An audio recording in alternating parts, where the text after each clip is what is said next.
Noong Marso 16, 2024 sa Olongapo City, Zambales, isang simpleng solo long ride ang nauwi sa isang planadong krimen. Isang touring rider ang nagising sa isang motel na wala na ang kanyang motor, wallet, cellphone at maging ang babaeng nakilala niya ilang oras lang ang nakalipas. Sa unang tingin ay parang ordinaryong one-night stand lang ang nangyari. Pero habang lumalalim ang investigasyon, unti-unting lumabas na matagal na palang pinaghandaan ang lahat. Ang biktima ay si Ken Bautista, 29 na taong gulang, isang empleyado sa pribadong kumpanya at kilala sa kanilang grupo bilang mahilig mag-solo ride tuwing may bakanteng oras. Ilang taon na rin siyang nagmomotor at madalas bumiyahe sa iba't ibang probinsya para makapag-relax. Isa sa mga pinakapinagmamalaki niyang pag-aari ay ang kanyang Honda ADV na halos bagong-bago pa noon at pinag-ipunan niya ng matagal. Nagpakabit pa siya ng hidden GPS tracker sa kanyang motor bilang dagdag na seguridad.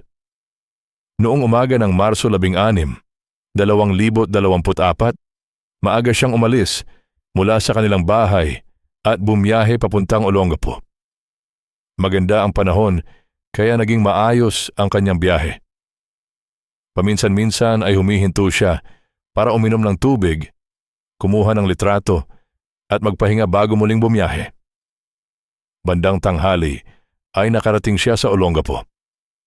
Namasyal muna siya sa paligid, kumuha ng ilang litrato ng kanyang motor at kumain sa isang kilalang restaurant malapit sa baybayin. Wala siyang iniisip na problema. Para sa kanya, isa lamang itong normal na weekend getaway. Pagkatapos kumain ay nagpunta siya sa isang coffee shop na madalas ding tambayan ng mga rider. Habang nagpapahinga at umiinom ng kape, isang babaeng sakay rin ng motorsiklo ang lumapit at kusang nakipagkilala. Ang babae ay si Roxanne Castillo, 27 taong gulang na mukhang sanay ding bumiyahe ng mag-isa. Kumpleto rin ang riding gear nito, kaya agad napansin ni Ken na kapwa niya rider ang babae. Hindi nagtagal ay naging magaan ang kanilang usapan. Nagsimula ito sa mga motorsiklo, mga rutang napuntahan at mga paboritong destinasyon. Habang tumatagal ang kwentuhan, mas lalo silang naging komportable sa isa't isa.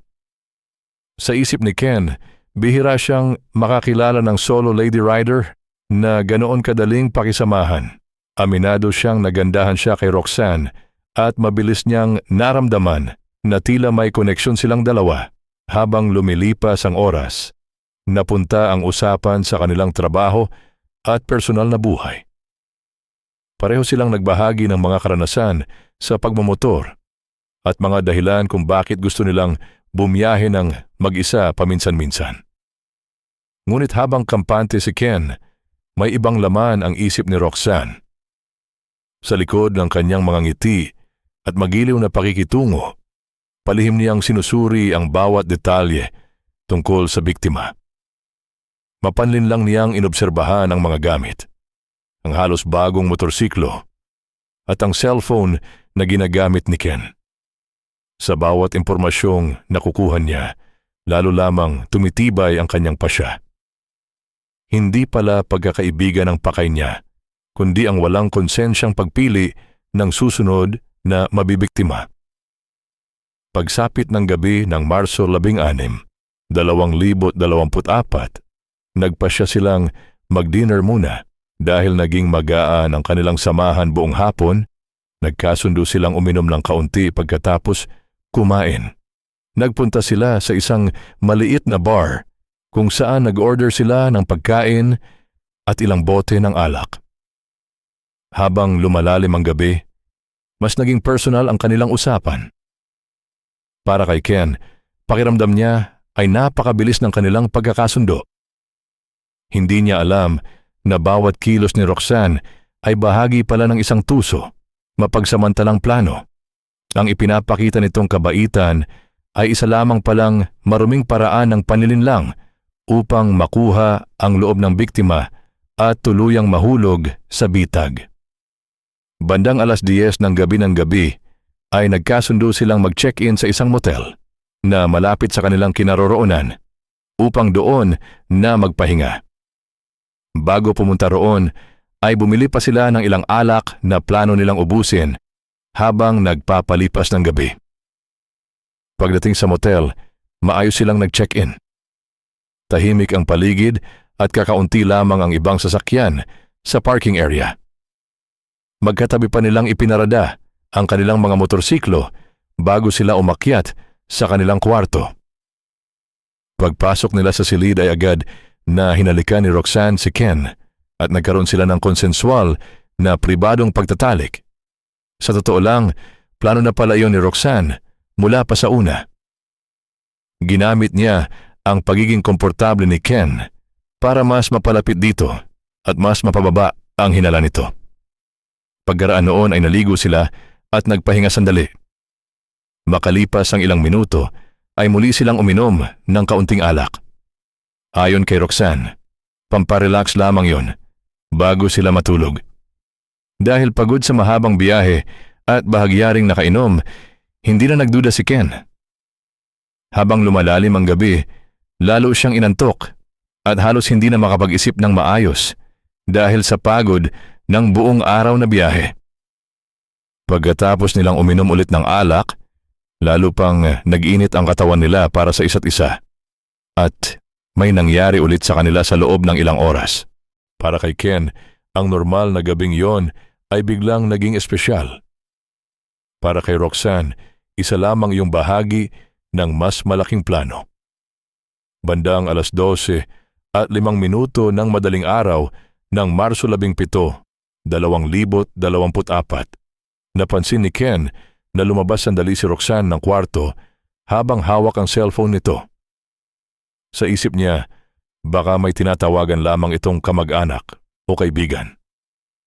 Hindi na niya iyon pinansin dahil inaantok na rin siya.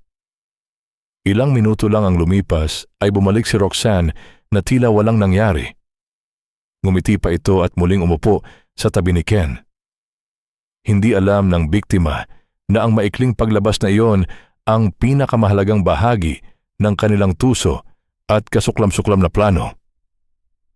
Sa labas ng motel, may isang lalaking naghihintay lamang ng tamang oras.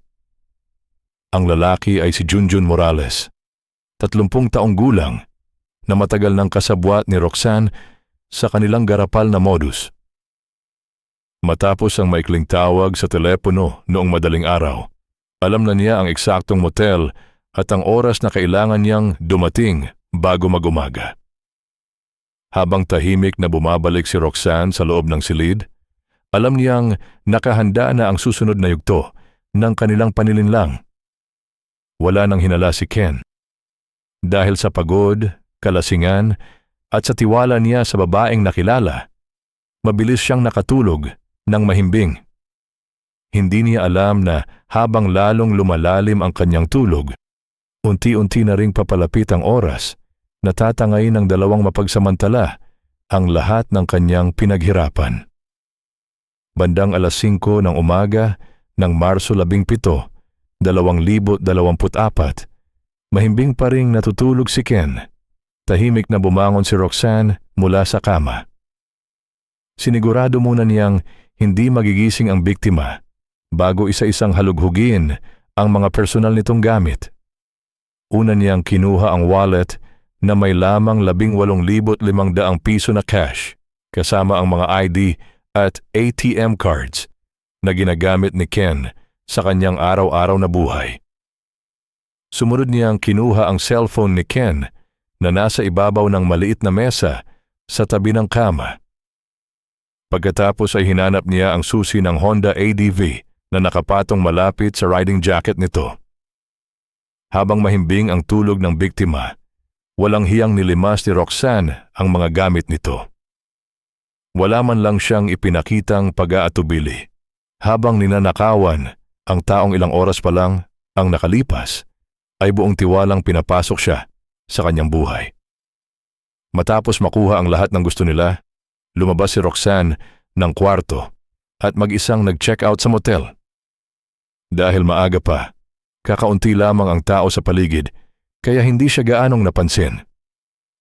Habang palabas ng motel, ay dumating ang kanyang kasabwat na si Junjun Morales, sakay ng pampublikong sasakyan at bitbit ang kanyang helmet.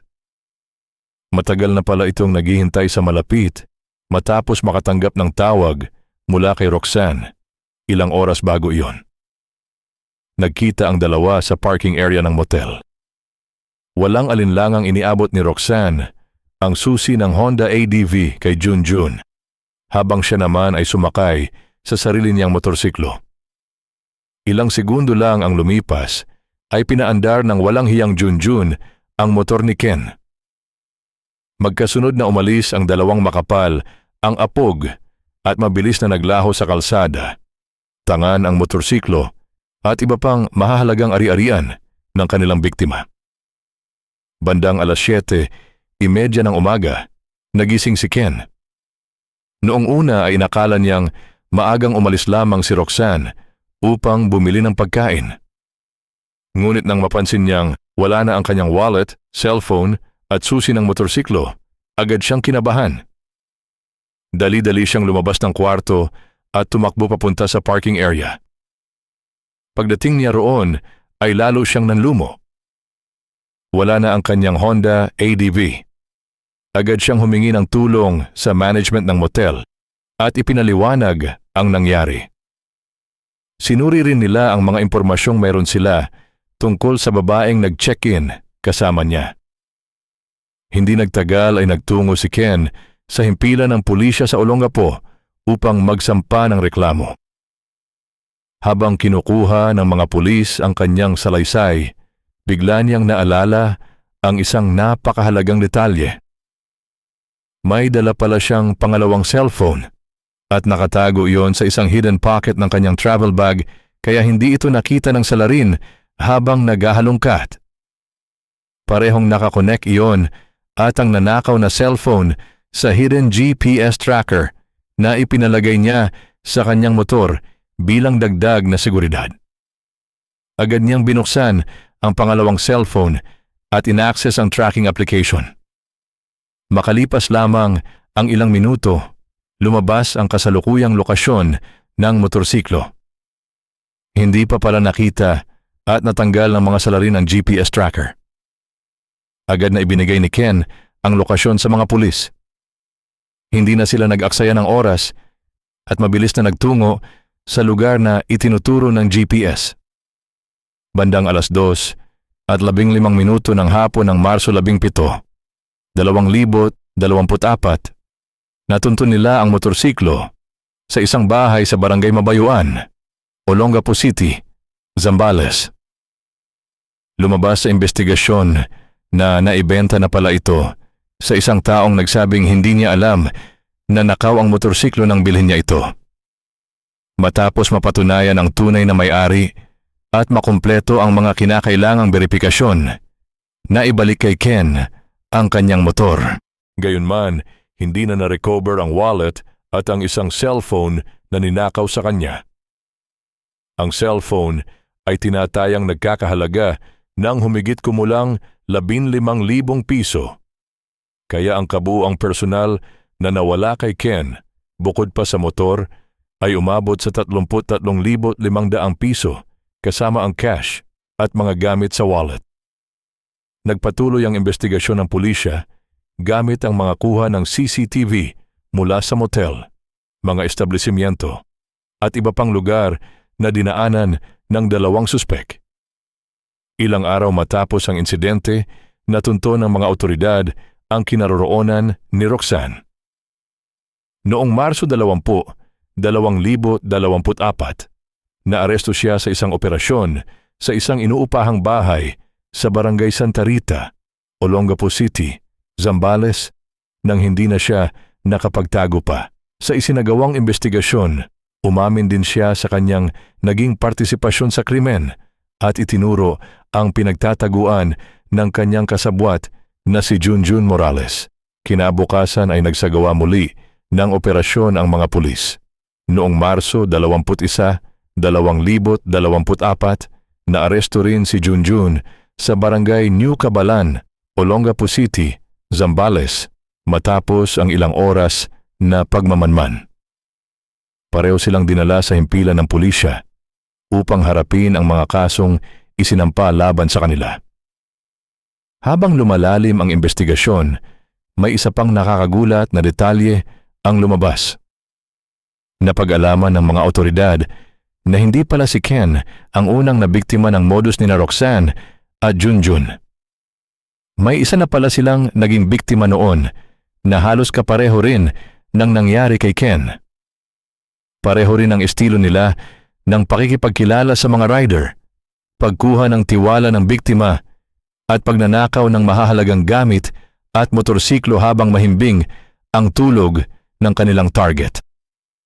Dahil sa mga ebidensyang nakalap, kabilang ang CCTV footage, GPS records, mga salaysay ng mga testigo, at ang pag-amin ni Roxanne tungkol sa kanilang plano, nagsampa ang mga otoridad ng mga kasong qualified theft at carnapping laban sa dalawang suspek. Sa reklamo, isinama ang kabuuang halaga ng mga ninakaw na ari-arian. 18,500 pisong cash. Ang cellphone na nagkakahalaga ng humigit kumulang 15,000 piso. At ang mga dokumento at card sa wallet. Bukod pa sa Honda ADV na tinatayang nagkakahalaga ng 165,000 piso. Dahil dito, umabot sa humigit kumulang 178,500 piso ang kabuuang pinsalang idinulot ng kanilang ginawa.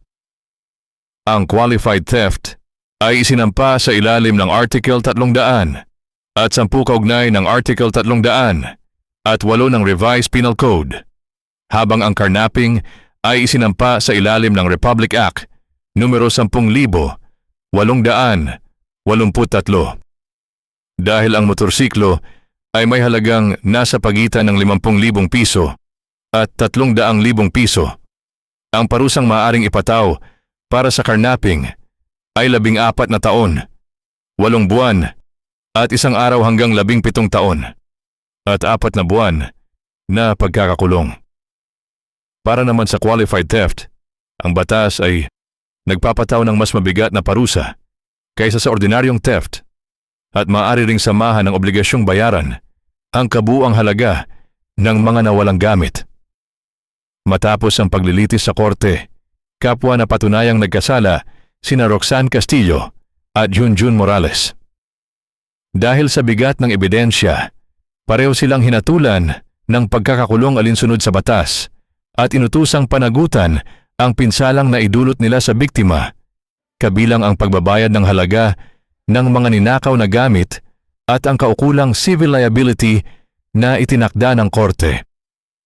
Para kay Ken, malaking aral ang iniwan ng pangyayaring iyon. Bagamat naibalik ang kanyang motor, hindi na niya nabawi ang kapayapaang nawala matapos ang gabing iyon.